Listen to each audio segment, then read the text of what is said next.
They called themselves brothers. They wore the same patch, rode the same roads, and lived by a code that demanded loyalty above everything else. For the Comanchero Motorcycle Club, Brotherhood wasn't a slogan, it was a rule. And breaking it came at a price. Over nearly 60 years, the Comancheros grew into one of Australia's most feared outlaw motorcycle gangs. Their name became tied to public shootouts, major drug operations, and violent rivalries that spilled into the open. Police files stacked up. Surveillance followed every move. Courtrooms filled with men who once swore they'd never betray the club. But the damage didn't stop there. Families were dragged into the fallout. Friendships turned into threats. And inside the club, the line between loyalty and survival slowly disappeared. This isn't just a story about bikes and patches. It's about power, control, and what happens when loyalty is enforced with fear. So how did a club built on brotherhood become a symbol of violence and organised crime? Subscribe to the channel, and let's begin. The story of the Comanchero Motorcycle Club begins in Sydney in the late 1960s. Back then, motorcycle clubs weren't automatically feared.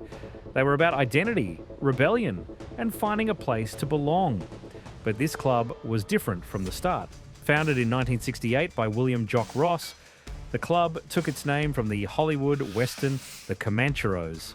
The message was clear, hard, defiant, unapologetic. This wasn't about weekend rides, it was about strength, loyalty, and standing apart from everyone else. Early membership was tightly controlled. You didn't just join, you were watched, tested, judged. Only those who proved themselves earned the right to wear the patch. Inside the club, there was strict order, a clear chain of command.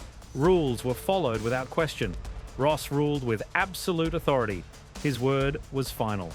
For members, that control created purpose and protection.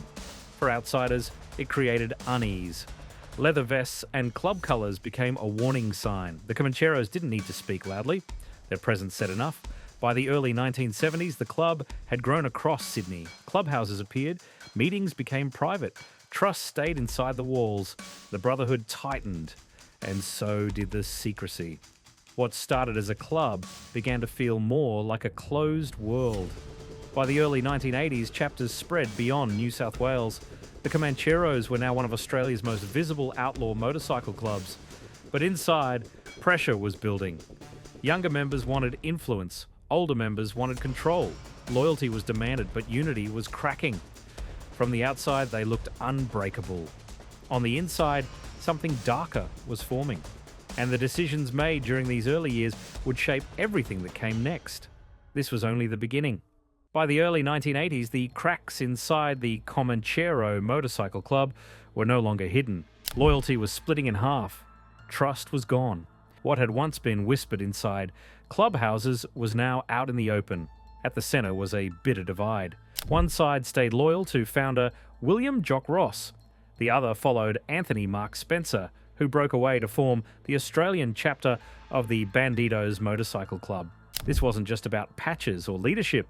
It was personal pride, control, and unfinished grudges pushed both sides closer to violence. Then came Father's Day, September 2nd, 1984.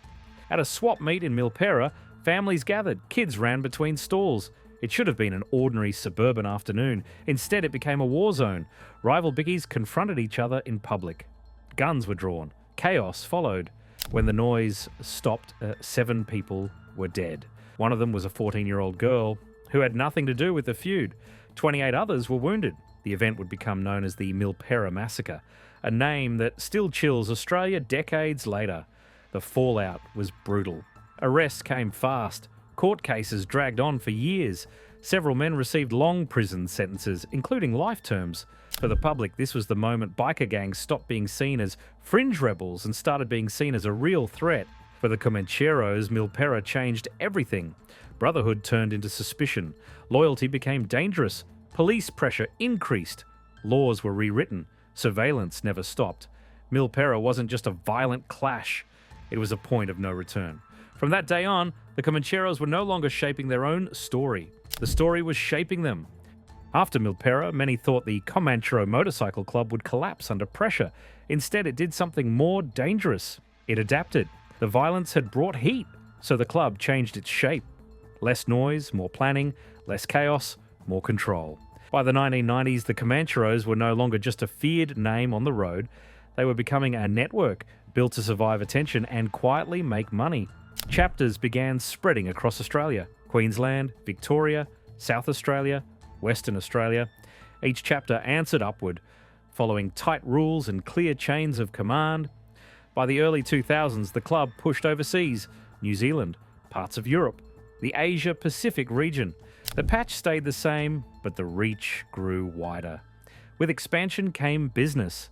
Police investigations would later link members to large-scale drug trafficking, especially methamphetamine and cocaine. These weren't street-level deals. Shipments moved in kilograms, in some cases, tons. Authorities allege outlaw motorcycle gangs, including networks tied to the Comancheros, played roles in Australia's largest drug seizures in recent years. Money flowed in fast. Luxury cars, cash hidden inside walls, high-end homes turned into fortified compounds. Financial investigators uncovered money laundering through fake companies, cash-heavy businesses, and even cryptocurrency. Profits were cleaned, trails were buried. What made this phase especially dangerous wasn't just the crime, it was the discipline. Orders moved quietly, jobs were split into small pieces. Those at the top stayed insulated while others took the risks. If someone was arrested, they knew little. Silence was expected. Talking was not an option. From the outside, the club looked united, strong, untouchable. Inside, pressure never stopped. Loyalty was demanded every day. One mistake could cost everything. This was the Comancheros' true transformation, not built through public shootouts, but through quiet expansion. The bikes still rolled. The patches were still worn. But behind them stood something far more organised, far more profitable, and far harder to bring down. As the Comanchero Motorcycle Club grew, conflict stopped being a risk and became a certainty. Territory meant money. Money meant control. And by the late 2000s, too many gangs wanted the same ground. The most shocking moment came in March 2009. In the middle of a busy terminal at Sydney Airport, Comancheros clashed with members of the Hells Angels Motorcycle Club. Travellers watched in disbelief as fists flew and bodies hit the floor. No guns, no knives, just raw violence in a place where families were meant to feel safe. The message was clear. Nowhere was off limits. The fallout was immediate. Laws targeting outlaw motorcycle gangs were rushed through New South Wales.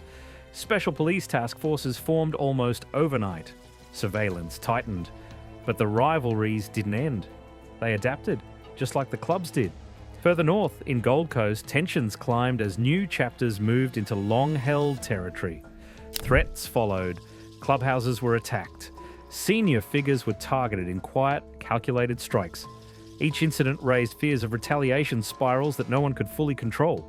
These weren't random fights. They were strategic.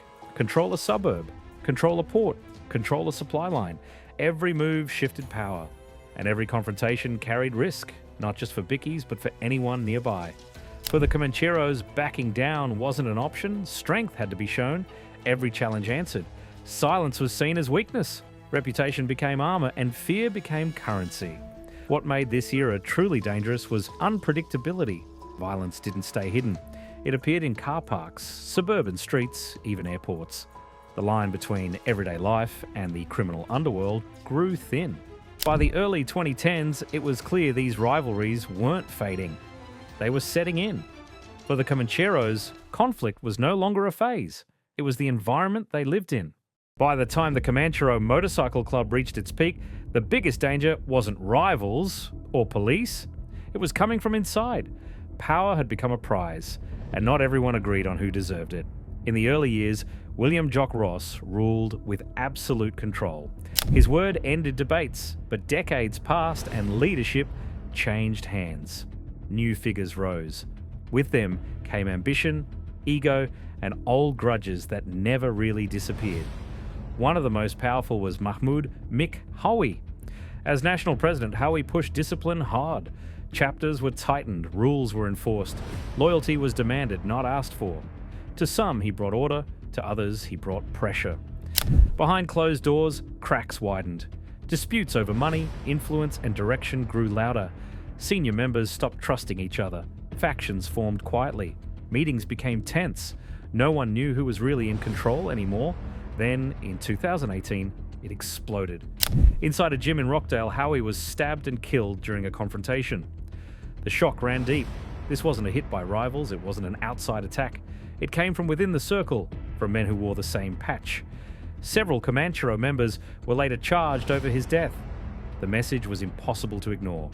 The war inside the club had turned deadly. After that, nothing felt stable. Leadership shifted again. Trust collapsed. Some members stepped back, others tightened their grip, using fear instead of respect to hold things together. Brotherhood, once the club's foundation, became its weakest point. For a group built on unity, internal bloodshed cut deeper than any rival attack. The image of control was shattered. Police pressure increased. Surveillance closed in. This chapter proved a hard truth. The most dangerous threat isn't always the enemy across the table. Sometimes it's the man standing next to you, calling you brother. By the mid-2000s, the walls were closing in on the Comanchero Motorcycle Club. Years of violence, rival wars, and internal bloodshed had brought a level of attention the club had never faced before. This time, police weren't just watching, they were dismantling. Across Australia, coordinated raids began hitting clubhouses, homes, and businesses tied to senior figures. Doors came down before sunrise. Entire streets were locked off. In Western Australia, full chapters were smashed in days. Guns were seized. Cash was pulled from walls and safes. Properties were frozen. In some cases, more than half of a chapter's patch members were arrested almost overnight. Then came the laws. New legislation made life harder by design. Wearing club colours in public became illegal in some states. Mandatory prison sentences followed organised crime charges. Association laws meant members could be charged simply for gathering together. For a club built on unity and visibility, this struck at the core. High-profile arrests followed fast. Senior figures were sentenced to long prison terms for drugs, weapons, and conspiracy offences. Assets worth millions vanished overnight. Homes, cars, bank accounts, everything gone. The message was clear. The old way of operating was finished. But the pressure didn't stop with arrests. Police forces began sharing intelligence across state lines. International agencies joined in. Phones were monitored, movements tracked. Small charges became leverage. One mistake could unravel everything. Inside the club, paranoia took hold. Meetings were cancelled or moved without warning. Phones were dumped. Trust collapsed further. No one knew who was being watched or who might talk next. Still, the Comancheros didn't disappear. They adjusted again. Smaller groups, less noise, fewer public displays. Survival replaced dominance. This wasn't about one raid or one court case. It was slow pressure, relentless, calculated, a net tightening inch by inch around an organisation built on defiance. And for the first time in their history, the Comancheros weren't controlling events. They were reacting to them. As pressure tightened inside Australia, the Comanchero Motorcycle Club didn't just shrink back, it shifted outward. What began decades earlier on the streets of Sydney slowly turned into something far bigger and far harder to contain. One major turning point came through deportation. Between 2015 and 2023, Australia removed thousands of non-citizens under strict character laws. Among them were seasoned Comanchero members, some with years of influence behind them. Many were sent to New Zealand. Authorities hoped distance would weaken the club. It didn't. When these men arrived, they didn't walk away from the life. They rebuilt it. By the early 2020s, the Comancheros had become one of the fastest growing outlaw motorcycle clubs in New Zealand, setting up chapters across Auckland, Waikato, and even the South Island. The patch crossed borders, so did the problems. Meth supply lines expanded, rival gangs took notice. Police followed close behind. Within a short time, multiple members were arrested on serious charges, including drug imports measured in tens of kilograms. The Comanchero name was no longer just an Australian headline. It was now embedded in another country's crime landscape. Beyond New Zealand, the reach stretched further. Quiet chapters operated in parts of Europe and the Middle East, often far from Australian courts. In 2023, the detention of former National President Jay Malkoon overseas showed just how global the club had become. Leadership no longer needed to be local. Messages moved digitally. Money crossed borders in seconds. This marked a new phase: less visibility, more distance, more insulation. For younger members, the club wasn't about rebellion anymore. It was about access and opportunity. But distance didn't mean safety. International police cooperation improved. Extradition became easier. Arrests overseas sent shockwaves back through the club, reopening old tensions and creating new ones. The Comancheros had survived pressure before by adapting. Now, adaptation meant going global, and that raised a darker question. Was this expansion a sign of strength or the slow beginning of the end? Nearly 60 years after it began, the Comanchero Motorcycle Club left behind more than clubhouses, patches, or headlines.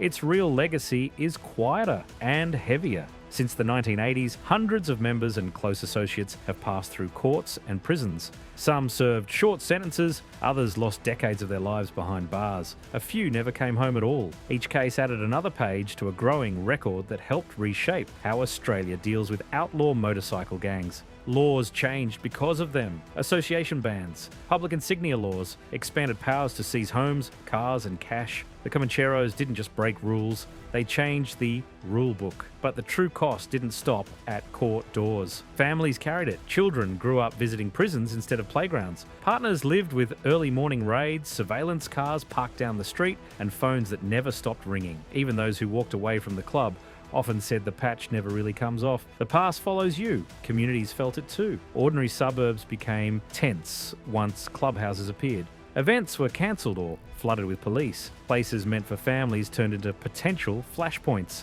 Fear settled in, even for people with no connection to the club. Over time, a strange mythology formed. To some, the Comancheros became symbols of rebellion. To others, proof of how loyalty can be twisted into control. The truth sits somewhere in between. A brotherhood that promised protection, but slowly fed on power, profit, and violence. Today, the club still exists, but it's quieter. Smaller, spread thin across borders and generations. The patch still carries weight, but it also carries history and consequences. This story isn't really about whether the Comancheros survive. It's about what's left behind when the engines stop, when the courtroom's empty, when the noise fades. Because long after the rides end, the legacy remains. In laws rewritten, in families changed, and in the hard reminder that brotherhood, once broken, leaves scars that don't fade easily. The Comanchero Motorcycle Club didn't rise alone.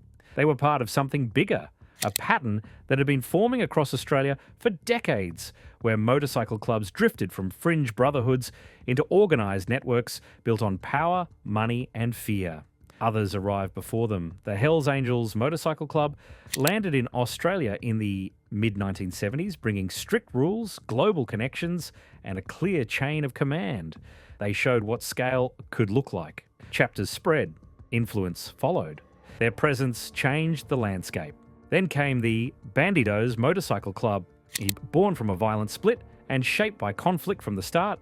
Their rivalry with the Comancheros didn't just affect the clubs involved, it set the tone for an entire era of tension, where loyalty was tested and territory was defended at all costs. The Rebels Motorcycle Club took a different path. They expanded fast. Regional towns, outer suburbs, places others ignored. Size gave them reach, but it also brought cracks. Internal disputes, leadership struggles, the same problems, repeating under a different patch. By the early 2000s, authorities estimated more than 40 outlaw motorcycle gangs were active across Australia.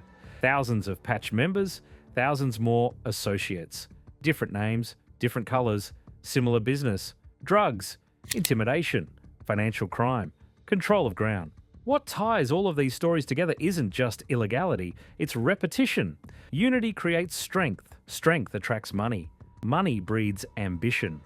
Ambition fractures loyalty. Violence follows. Then comes the crackdown. Laws tighten. Pressure builds. And the cycle begins again under a new shape. The Comancheros were never the whole story. They were one example of a wider system that keeps rebuilding itself. Cut one branch, another grows. Silence one clubhouse, another opens somewhere else. As long as demand exists, as long as loyalty can be traded for identity, and as long as power promises protection, this pattern doesn't end. It just changes names. Different patches, same roads, same shadows. In the end, the story of the Comanchero Motorcycle Club was never just about bikes or patches. It was about how power takes root, how loyalty gets pushed to its limits, and how one choice can echo for generations. What began as brotherhood became fear for some, identity for others, and fallout for everyone caught nearby. Laws changed. Lives were redirected. Some scars never healed. So here's the question that refuses to fade. Once control becomes more important than loyalty, is the ending already written? And can any group built on fear ever break free from the cycle it creates? Share your thoughts in the comments. If this story made you think, like the video, subscribe, and thanks for watching.